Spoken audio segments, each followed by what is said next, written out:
Parisa moved through the bustling harem like a silent shadow. She swept the mosaic floors, polished the brass lamps, and arranged the silk cushions with practiced ease.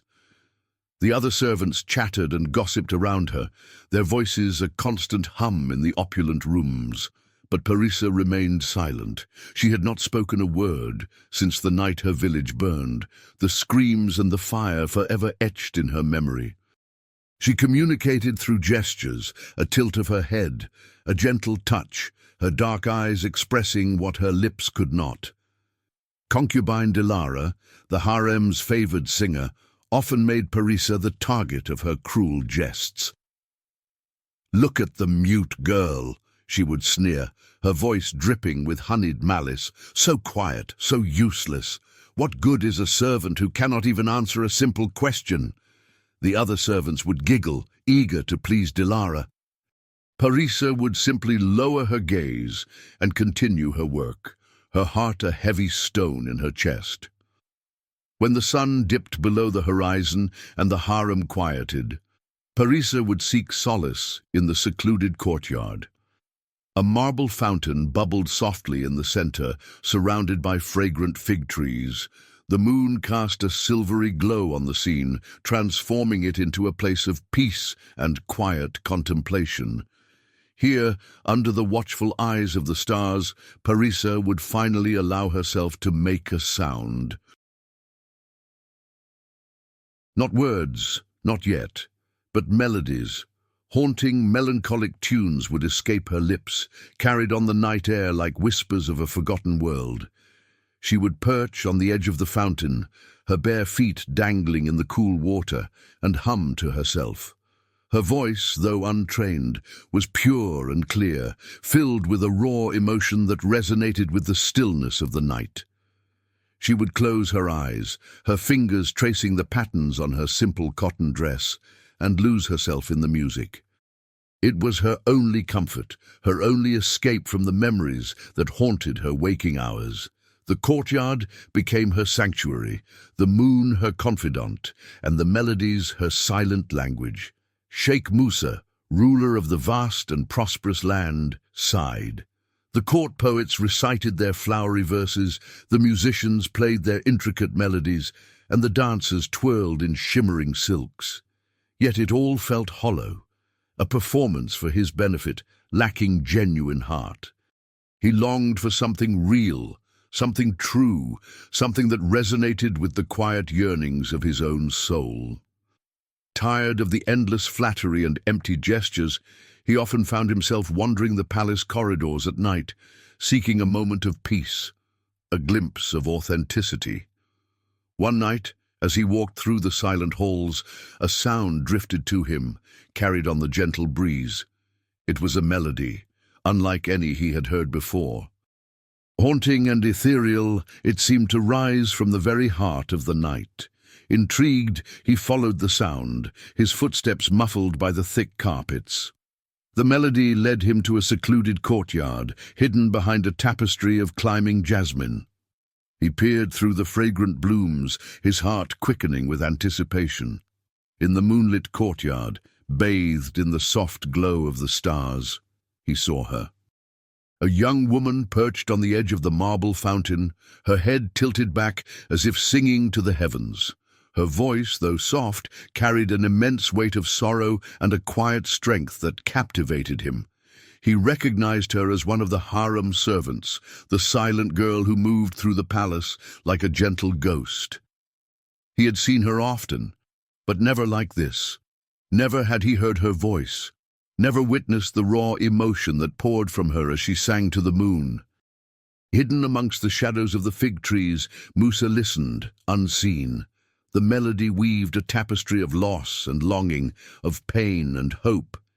He closed his eyes, letting the music wash over him, and felt a tear trace a path down his cheek. It was a tear not of sadness, but of recognition. He recognized the pain in her voice, the yearning for something lost, something beautiful. He recognized the strength it took to sing such a song, to pour out one's heart in the silence of the night. In that moment, under the watchful gaze of the moon, Sheikh Musa found the authenticity. he had been searching for. He found it in the silent girl's song. The following day, Musa found himself drawn to the harem gardens. He strolled through the fragrant rose bushes and beneath the shade of the date palms, his eyes searching for a glimpse of the silent girl. He found her near the kitchen, meticulously sorting herbs for the midday meal. She moved with a quiet grace, her hands deftly separating the fragrant leaves. He watched her for a moment, observing the way she communicated with the other servants, her gestures precise and elegant. He approached her slowly, holding a small, intricately carved wooden flute. He offered it to her with a gentle smile. Parisa looked up, surprised, her dark eyes widening slightly. She hesitated for a moment, then accepted the gift, her fingers brushing lightly against his. She examined the flute, turning it over in her hands, her expression thoughtful. Then she bowed her head in a gesture of thanks, a small, almost imperceptible smile playing on her lips. Musa continued to seek out Parisa in the days that followed. He brought her small gifts, a set of paints and brushes, a roll of parchment, a book of poetry. He would leave them near her workspace or slip them into her hand as he passed by. He never pressured her to speak, never demanded an explanation for her silence. He simply offered her these tokens of kindness, hoping to show her that he understood, that he valued her even without words. He would often find her in the music room, her fingers dancing over the strings of a lute or the keys of a harpsichord. He would sit outside the room, listening to the melodies she created, each note a testament to her unspoken emotions. He noticed the way her music shifted, evolving from simple melodies to complex compositions, her emotions pouring out through the strings and keys. He saw the way her brow furrowed in concentration, her fingers moving with a passionate intensity, her entire being absorbed in the music. He learned to understand her silent language, the tilt of her head, the subtle shift in her expression, the way her eyes sparkled when she discovered a new melody. He saw the sadness that lingered beneath her quiet demeanor, the pain that she carried within her, but he also saw the strength, the resilience, the unwavering spirit that shone through her silence. He found himself increasingly drawn to her, not just to her music, but to the quiet dignity with which she navigated the world. He wanted to understand her story, to help her find her voice again, not through words, but through the music that flowed so effortlessly from her soul. Parisa observed Sheikh Musa from a distance. She saw the kindness in his eyes, the gentleness in his gestures. He did not mock her silence like the others. He did not demand answers she could not give. He simply offered her gifts, small tokens of understanding and respect. She found herself drawn to his quiet presence, to the way he listened to her music from outside the music room, his expression thoughtful and serene. She wanted to express her gratitude, to show him that she appreciated his gentle nature. One morning, she left a small, carefully woven bracelet on his desk. She had spent hours crafting it from threads of silk and silver, weaving intricate patterns that reflected the melodies she played on the lute. It was a simple gift, but it held a depth of meaning that words could not convey. When Musa found the bracelet, he examined it closely, tracing the delicate patterns with his fingertips. He recognized the motifs, the subtle echoes of the melodies he had heard her play. He understood that this was her way of speaking to him, of thanking him for his kindness. A few days later, she left another gift for him. This time, it was a drawing, carefully rolled and tied with a thin ribbon. It depicted a nightingale perched on a branch, its beak open in song, the moon shining brightly behind it.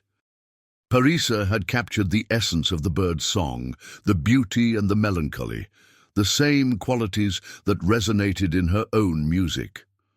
Musa unrolled the drawing, his eyes widening in surprise. He recognized the nightingale's song, the haunting melody that often drifted from the music room late at night. He understood that Parisa was sharing a piece of herself with him, offering him a glimpse into the world she could not express with words. Their silent communication deepened. Musa continued to bring her gifts, and Parisa continued to leave small tokens of gratitude in return: a pressed flower, a smooth river stone, a feather carefully tucked into a book of poetry. Each gift was a silent message, a gesture of understanding, a bridge across the chasm of her silence. They were building a connection, a bond forged not through words, but through shared moments of beauty and understanding. Musa learned to read the subtle shifts in her expression, the way her eyes lit up when she received a new instrument, the way her fingers traced the patterns of her gifts. And Parisa, in turn, began to trust him, to see the genuine kindness in his eyes, the respect he held for her silent world. Musa, recognizing Parisa's musical talent, arranged for her to have unrestricted access to the palace music room. It was a grand chamber filled with instruments from all corners of the kingdom: lutes and harps, drums and flutes, cymbals and zithers. The room was adorned with tapestries depicting scenes of musicians and dancers, their vibrant colors a stark contrast to Parisa's quiet presence. He hoped the space would inspire her, would give her an outlet for the emotions she held within. He would often sit outside the closed doors, listening as Parisa played. Sometimes her music was light and airy, like the flutter of a butterfly's wings. Other times it was slow and melancholic, a lament for something lost. Often her melodies were filled with a raw, untamed energy, reflecting the turmoil within her. He heard the echoes of the night her village burned, the screams and the crackling flames woven into the intricate patterns of her music. He listened as she explored the different instruments, her fingers dancing over the strings of a lute, her breath giving life to a flute, her hands drawing powerful rhythms from the drums. He heard the fear and the pain, the anger and the sorrow, all poured out through the music, but he also heard the strength, the resilience, the unwavering spirit that refused to be broken. He heard the hope that flickered beneath the surface of her despair, the quiet determination to survive, to find meaning in the silence. One afternoon, he heard her playing a new melody on the harpsichord. It was a haunting piece, filled with a sense of longing and loss. He recognized a recurring motif, a series of notes that seemed to symbolize a struggle, a fight against overwhelming odds. He closed his eyes, letting the music wash over him, and felt a deep connection to the silent girl behind the closed doors. He admired her courage, her ability to transform her pain into something beautiful, something meaningful. He was drawn to her strength, her resilience, her ability to find solace and expression in the midst of her silence. He knew with a growing certainty that he wanted to help her find her voice again, to share her music with the world. Dilara, the harem's star singer, noticed the change in Sheikh Musa. She saw the way his gaze lingered on Parisa, the quiet servant who moved through the palace like a silent shadow. She saw the small gifts he offered, the gentle smiles he bestowed upon the girl who never spoke. Dilara's heart twisted with jealousy. She had worked tirelessly to earn Musa's favor, her voice captivating the court with its beauty and power. She had grown accustomed to his attention, to the admiration in his eyes. Now this silent girl, this insignificant servant, was stealing his gaze, capturing his interest. A cold fear gripped Dilara. She had seen how Musa was drawn to Parisa's music, how he would sit for hours outside the music room, listening to the silent girl's melodies. Dilara knew that her own position, her status as the favored singer, was threatened. She would not allow this silent girl to usurp her place, to steal the attention she had so carefully cultivated. Dilara's jealousy festered, turning into a bitter resentment. She began to watch Parisa closely, observing her every move, listening to the whispers of the other servants. She noticed the way Parisa communicated through gestures, the quiet dignity with which she carried herself. And she saw the fear in Parisa's eyes, the pain that lingered beneath her silent demeanor. Dilara recognized that fear, that pain. It was the same fear and pain she herself carried, hidden beneath layers of carefully constructed confidence and charm.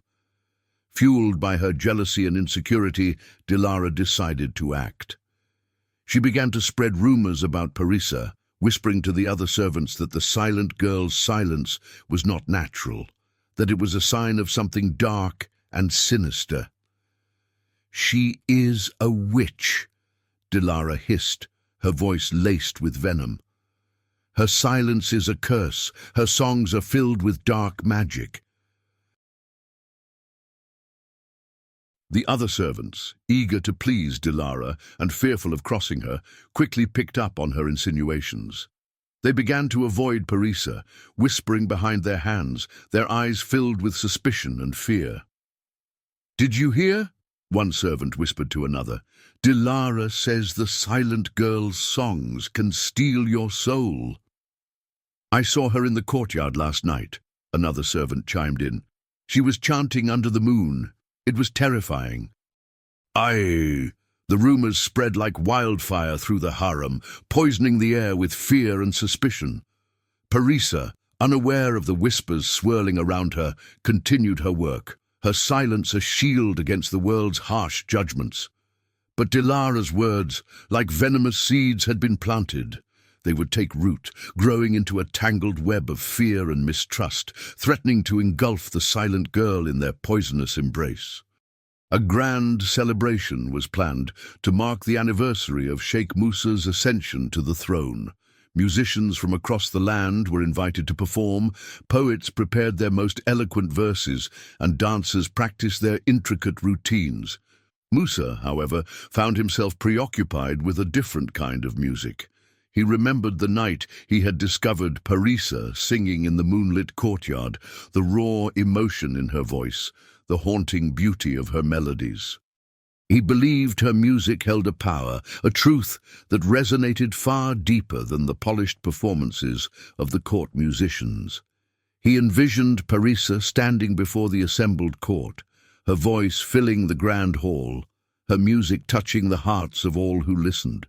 He imagined the silence that would fall over the crowd as her voice soared, the tears that would stream down their faces as they connected with the raw emotion in her songs. He believed her music could be a bridge, connecting people, healing wounds, and inspiring hope.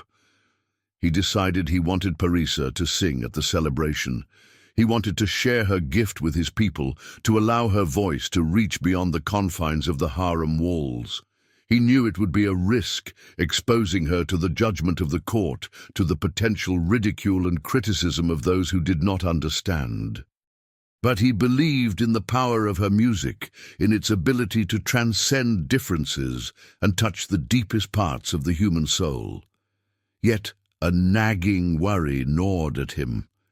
He knew of Dilara's jealousy, of the rumors she had spread about Parisa. He had seen the fear and suspicion in the eyes of the other servants. He worried about the impact the court's judgment, and especially Dilara's malice, might have on Parisa. He knew she was fragile, that her silence was a shield against a world that had caused her great pain. He feared that exposing her to the court's scrutiny might shatter that shield, leaving her vulnerable and exposed. He paced his chambers, his mind wrestling with the decision. He wanted to share Parisa's gift with the world, but he also wanted to protect her, to shield her from the potential harm. He knew he had to find a way to balance his desire to honor her talent with his responsibility to safeguard her well-being. He knew he had to proceed with caution, to prepare Parisa for the challenges she might face, and to ensure that she felt safe and supported. The decision weighed heavily on him, a delicate balance between hope and fear, between the desire to share beauty and the need to protect innocence. Dilara found Parisa alone in the laundry room, the scent of soap and steam hanging heavy in the air. Parisa was meticulously folding freshly laundered silks, her hands moving with a practiced grace. Dilara's smile was as sharp as a shard of glass. "I hear you are to sing for the Sheikh at the celebration," she purred, her voice laced with a false sweetness. Parisa stopped folding the silks, her hands stilling in her lap. She looked up at Dilara, her dark eyes wide with apprehension. "A grand opportunity for a silent girl, wouldn't you say?" Dilara continued, her voice hardening. "To finally have a voice, to be noticed by the Sheikh himself." She leaned closer, her breath hot against Parisa's cheek. "But perhaps some voices are better left unheard." Parisa flinched, a tremor running through her body. Dilara's words were a veiled threat, a warning wrapped in a silken guise. She saw the malice in Dilara's eyes, the cold, calculating glint that sent a shiver down her spine. "You think you can steal my place?" Dilara hissed, her voice dropping to a low growl. "You think you can charm the Sheikh with your pathetic melodies?" She reached out, her fingers gripping Parisa's arm with surprising force. "You are nothing but a silent servant, a shadow in the halls. You will not sing at the celebration. Do you understand?" The grip on Parisa's arm tightened, the pressure sending a jolt of pain through her. Dilara's face was contorted with rage, her eyes blazing with a fierce intensity. Parisa's breath caught in her throat, her heart pounding in her chest. The laundry room, once a place of quiet routine, now felt like a prison, the scent of soap and steam suffocating her. The memories flooded back, unbidden and unwelcome. The flames engulfing her village, the screams of her neighbors, the acrid smell of smoke filling the air. The terror that had gripped her that night, the feeling of helplessness as she watched her world burn, returned with a chilling intensity. The silence that had become her refuge, her shield against the world's harsh judgments, now felt like a cage, trapping her in the memories of that horrific night. Dilara released her grip, a triumphant smirk spreading across her face. Parisa recoiled, her body trembling, her eyes wide with fear. The threat hung in the air, heavy and suffocating. The thought of singing, of standing before the court, of opening herself up to their scrutiny, filled her with a paralyzing dread. The silence that had once been her comfort, her protection, now felt like a burden, a prison that kept her trapped in the past. She wanted to scream, to run, to escape the memories that haunted her waking hours. But her voice remained locked within her, a prisoner of the fear that had silenced her so long ago. Sheikh Musa felt a knot of unease tighten in his stomach. He had heard whispers of Dilara's threats against Parisa, of the rumors she was spreading throughout the harem. He knew Dilara's jealousy was a dangerous force, capable of inflicting real harm. He would not allow Parisa to be subjected to Dilara's malice. He had to act, and he had to act swiftly. He summoned Qadir, his most trusted guard, a man known for his unwavering loyalty and discretion. "Qadir," Musa said, his voice firm, "I need you to protect Parisa. She is in danger. Dilara has threatened her. I want you to be her shadow, to ensure her safety at all times."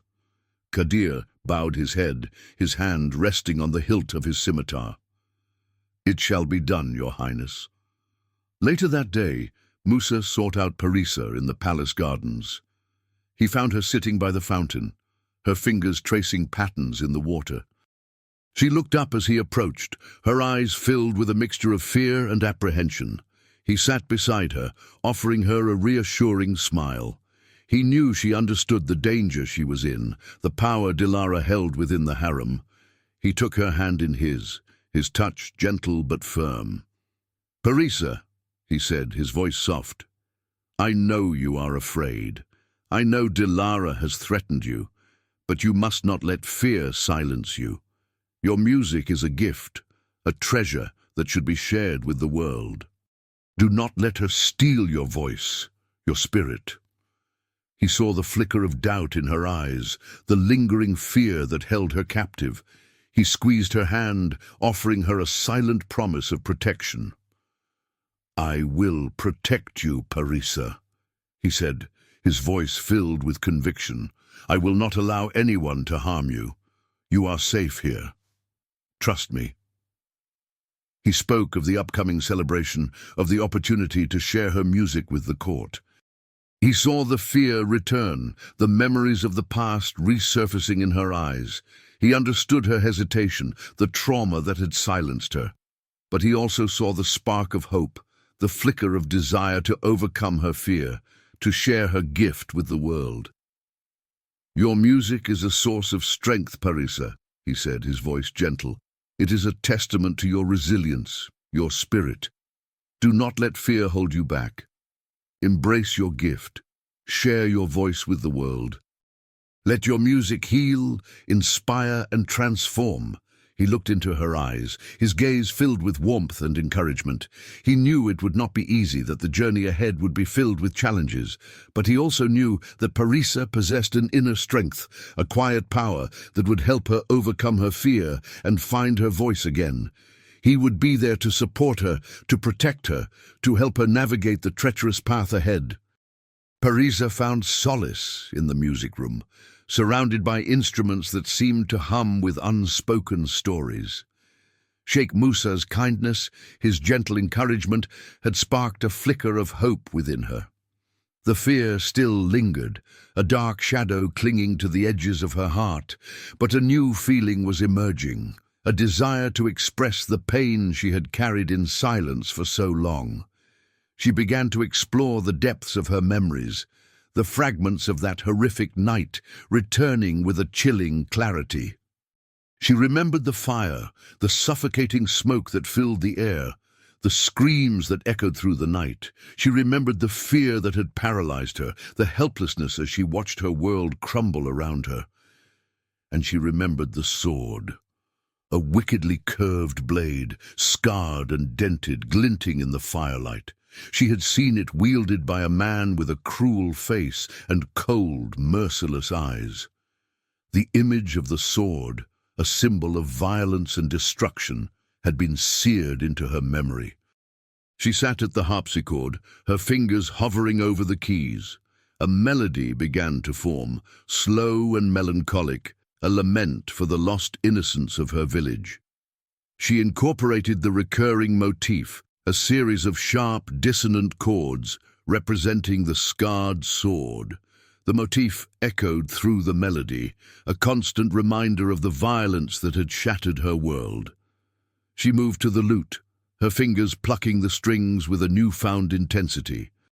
The music became more complex, weaving a tapestry of emotions, fear and sorrow, anger and despair.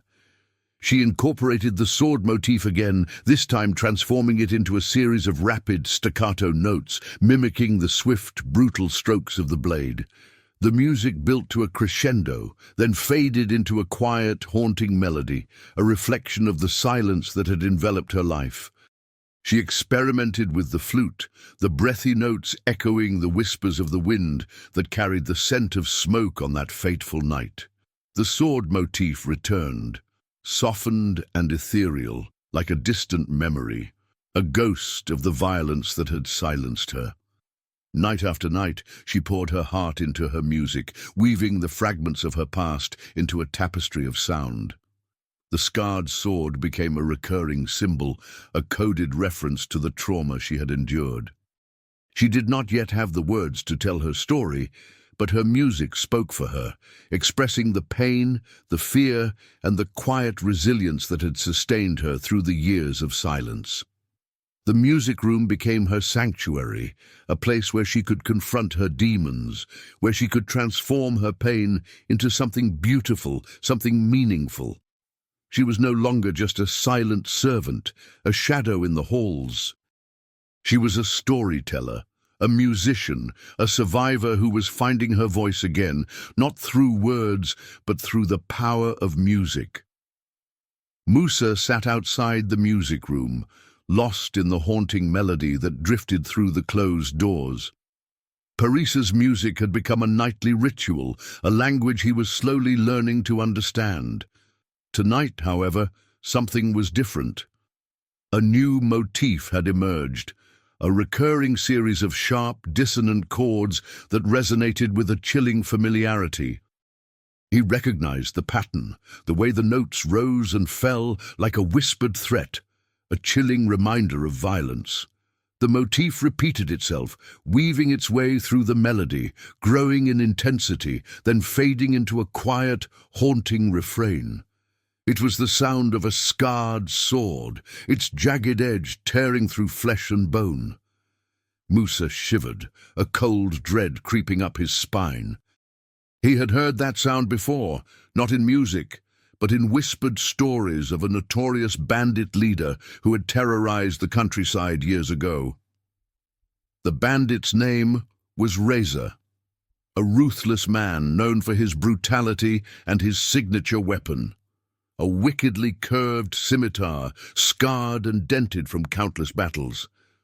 Reza had been captured and sentenced to death, but the previous sheikh, in a surprising act of clemency, had pardoned him. The pardon had been controversial, sparking outrage among those who had suffered at Reza's hands. Musa had heard rumors of bribery, of shady dealings that had secured Reza's release. A sudden realization struck Musa, a chilling thought that sent a wave of unease washing over him.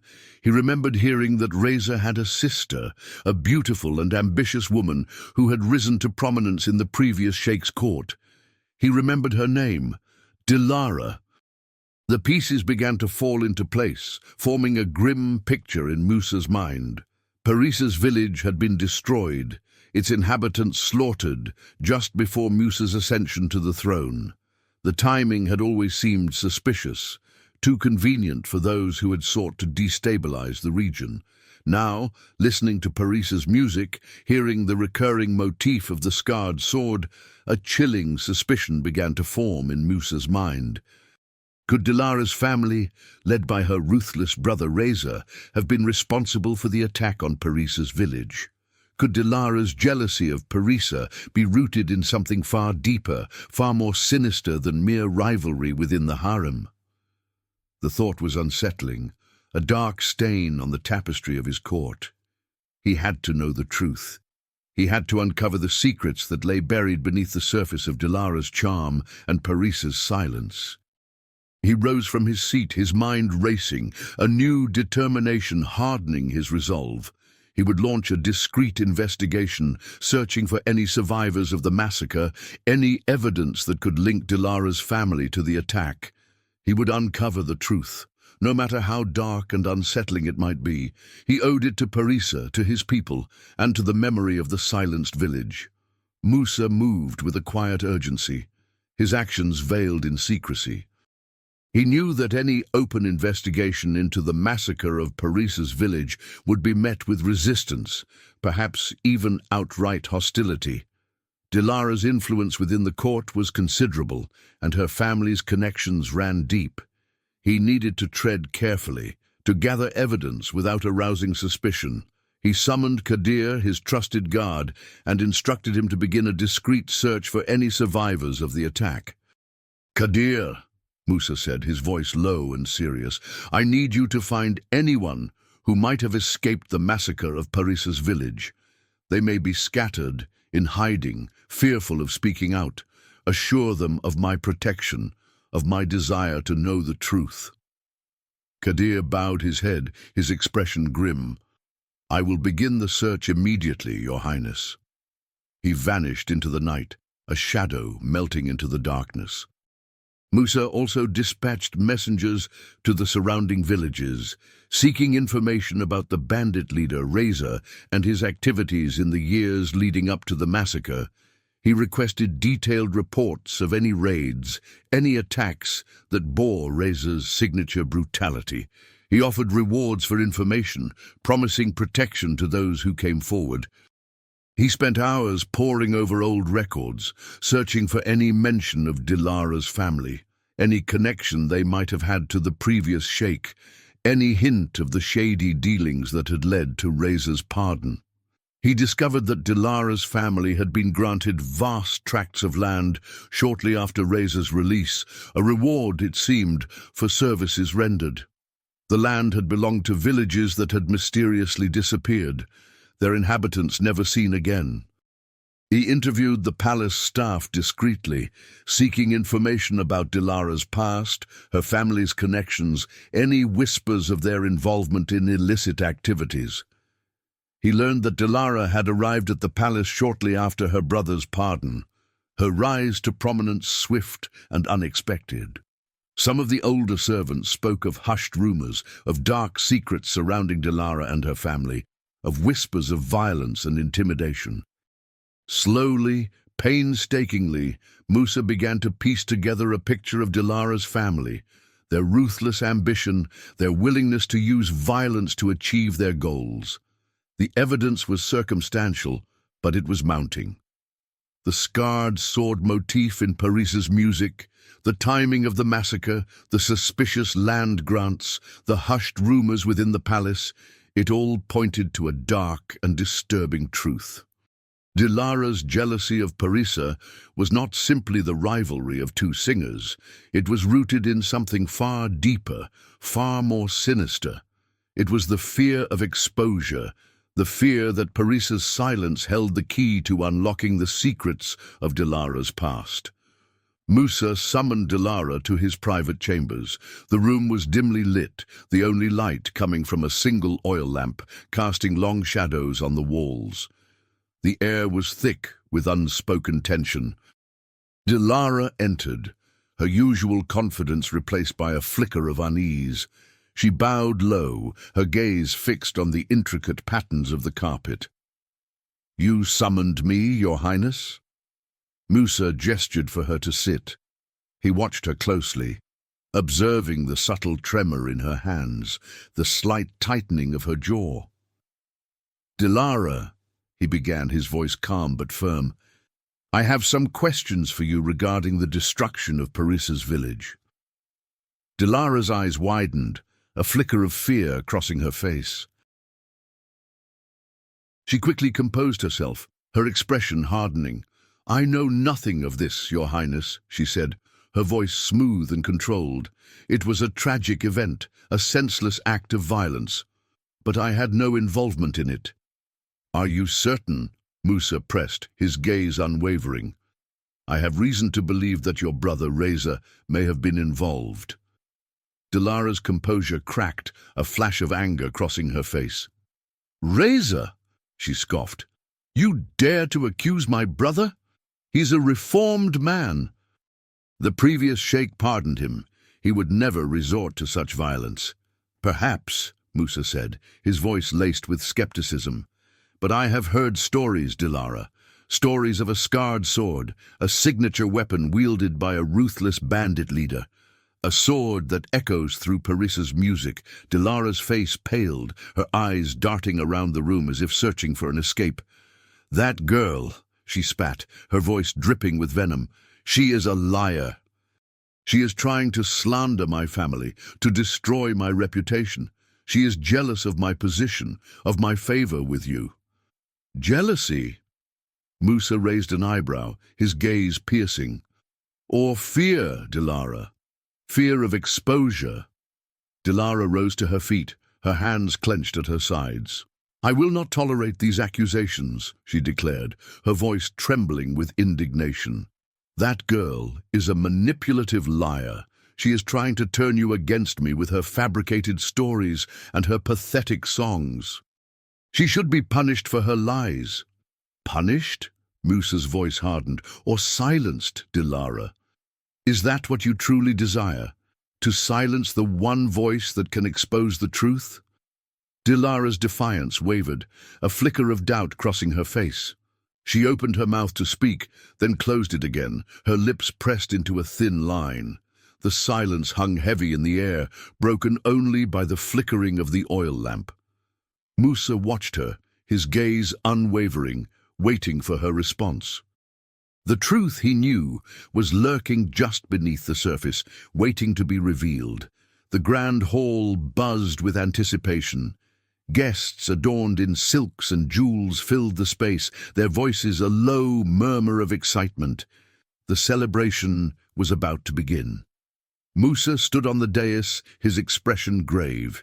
He raised his hand, silencing the crowd. "Tonight," he announced, his voice resonating through the hall. "We will hear a song unlike any other, a song of sorrow, of resilience, and of truth." He gestured towards the side of the hall. Parisa stood there, bathed in the soft glow of the lanterns. She wore a simple white dress, her dark hair flowing loose around her shoulders. Qadir stood beside her, a silent guardian, his hand resting on the hilt of his scimitar. Dilara stood near the front of the crowd, her face pale, her eyes fixed on Parisa with a mixture of fear and hatred. Musa looked at Parisa, his gaze filled with encouragement. He knew this was the moment of truth, the moment when her silence would finally be broken. "Parisa," he said, his voice gentle, "will you share your song with us?" Parisa took a deep breath, her heart pounding in her chest. The memories of that horrific night flooded back, threatening to overwhelm her. She saw the flames, smelled the smoke, heard the screams. But she also saw Musa's kind eyes, felt the silent support of Qadir, and heard the echoes of her own music, the music that had become her voice, her strength. She closed her eyes, took another deep breath, and began to sing. Her voice, though trembling at first, grew stronger with each note. It was a haunting melody filled with sorrow and pain, but also with a quiet resilience, a refusal to be silenced. She sang of the fire, of the screams, of the scarred sword glinting in the firelight. She sang of the fear, the loss, the silence that had enveloped her life, but she also sang of hope, of the strength she had found within herself, of the music that had become her solace, her salvation. The hall fell silent, the guests captivated by the raw emotion in her voice. Tears streamed down their faces as they connected with the pain and the truth in her song. Dilara stood frozen, her face ashen, her eyes wide with a growing dread. As Parisa sang the final notes of the song, a figure emerged from the back of the hall, an old woman, her face lined with grief, her eyes filled with a haunting sadness. She approached Musa, her voice trembling. "That song," she whispered, her voice barely audible. "I recognize that song. I heard it the night my village burned, the night Reza and his men attacked us. I saw the scarred sword. I saw him wield it." She pointed at Dilara, her voice rising in accusation. "Her brother! He led the attack. He slaughtered our people. I saw it with my own eyes." A gasp rippled through the crowd. All eyes turned to Dilara, who stood trembling, her face drained of all color. The truth, like a hidden flame, had been ignited by Parisa's song. It burned brightly, illuminating the darkness, exposing the secrets that had been hidden for so long. The silence that had protected Dilara was broken, shattered by the voice of the silent girl and the testimony of the survivor. Justice, long delayed, was finally at hand. The old woman's testimony sent ripples of shock and outrage through the court. Musa immediately ordered a thorough investigation.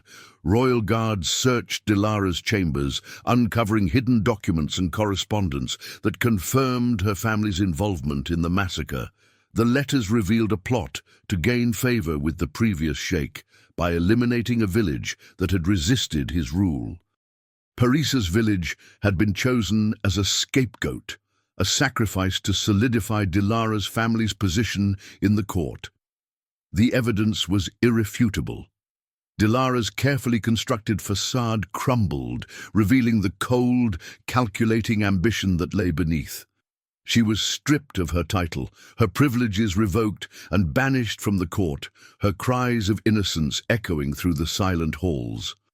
Her family's ill-gotten gains were confiscated, and those who had aided them were brought to justice. Musa approached Parisa, his heart filled with a mixture of sorrow and admiration. He took her hand, his touch gentle and reassuring. "You are safe now, Parisa," he said, his voice soft. "The truth has been revealed. Justice has been served." He saw the relief in her eyes, the burden of silence lifting from her shoulders. He knew that the journey to healing would be long and arduous, but he would be there to support her every step of the way. In the days that followed, Parisa began to speak again. At first, her voice was hesitant, a mere whisper, as if testing the air after years of silence. But with Musa's gentle encouragement, her voice grew stronger, clearer. She shared her story, the memories of that horrific night pouring out in a torrent of words. She spoke of the fear, the pain, the loss, but also of the strength she had found within herself, the resilience that had allowed her to survive. Musa listened patiently, offering her comfort and understanding. He admired her courage, her willingness to confront the darkness of her past, to transform her pain into a source of strength. He recognized the power of her voice, not just in its musical beauty, but in its ability to speak truth to power, to expose injustice, and to inspire hope. He knew that her voice, silenced for so long, would now become a beacon of hope for others who had suffered in silence. He knew that her music, born from pain and loss, would now become a source of healing and inspiration for all who heard it. Parisa's music resonated throughout the palace and beyond. Word of the silent girl who had found her voice spread like wildfire. People from all walks of life, drawn by the power and beauty of her music, flocked to the court. They came to listen, to be moved, to find solace in her songs. Many had suffered in silence, their own voices lost to fear or circumstance. Parisa's music spoke to them, offering comfort and understanding, a reminder that they were not alone. Her songs became anthems of hope, inspiring courage and resilience in those who had lost their own. She sang of loss and grief, of pain and fear, but also of hope and healing, of the strength that can be found in vulnerability. Her music transcended language, touching the hearts of all who listened, regardless of their background or station. She sang in the grand hall, in the gardens, in the courtyards, her voice filling the palace with a newfound vibrancy. She sang for the Sheikh, for the court, for the common people, her music a bridge connecting them all. Musa watched Parisa, his heart swelling with love and admiration. He had witnessed her transformation, her journey from silence to song, from fear to courage. He had seen the power of her music to heal, to inspire, to transform. He had fallen deeply in love with her resilience, her artistry, her unwavering spirit. He knew that she was not just a gifted musician, but a woman of extraordinary strength and compassion, a woman who had overcome unimaginable hardship to find her voice and share her gift with the world. One evening, as the sun set, casting a golden glow over the palace gardens, Musa sought out Parisa. He found her sitting by the fountain, her fingers tracing the patterns in the water. He sat beside her, taking her hand in his. "Parisa," he said, his voice soft with emotion, "your music has brought light and healing to my court, to my people. You have given voice to the voiceless. You have replaced mockery with reverence. You have shown us the power of music to heal, to connect, and to transform." He paused, his gaze meeting hers. "Parisa," he continued, his voice filled with love and admiration, "will you be my wife? Will you share your life, your music, your heart with me?" Parisa's eyes filled with tears, tears of joy and gratitude. She nodded, her voice still fragile, but filled with emotion. "Yes," she whispered, "1,000 times yes." Their wedding was a joyous celebration, filled with music and laughter, a testament to the power of love and resilience. Parisa sang a new song, a song of hope and love, a song that celebrated the triumph of the human spirit. Under their rule, music and poetry flourished. Musa established a sanctuary for artists and refugees, a place where they could find safety, support, and the freedom to express themselves. He honored the memory of Parisa's village by naming the sanctuary after it, ensuring that its legacy of artistry and resilience would live on. The sanctuary became a haven for those who had been silenced, a place where their voices could be heard, their stories shared, their talents celebrated. Parisa's music continued to heal and inspire, her voice a beacon of hope in a world that often seemed dark and unforgiving. And Musa, by her side, ruled with wisdom and compassion, his love for Parisa a guiding light, illuminating the path towards a brighter future, a future where music and art would flourish, giving voice to the voiceless and celebrating the resilience of the human spirit.